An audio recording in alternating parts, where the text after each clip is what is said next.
চট্টগ্রামের সদরঘাটে কর্ণফুলী নদীতে নোঙর করা একটি মাছ ধরার নৌযানে অগ্নিকাণ্ডে ৬ নাবিক দগ্ধ হয়েছেন।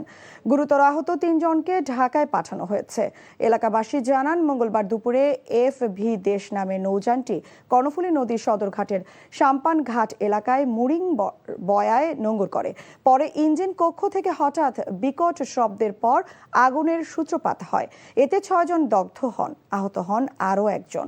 পরে তাদেরকে চট্টগ্রাম মেডিকেল কলেজ হাসপাতালের বার্ন ও প্লাস্টিক সার্জারি ইউনিটে নিয়ে আসা হয়। দগ্ধদের মধ্যে প্রকৌশলী আশিকুজ্জামান, নাবিক রুবেল ও শাহ আলমের শরীরে শতভাগ পুড়ে যায়। উন্নত চিকিৎসার জন্য তাদের ঢাকায় পাঠানো হয়েছে।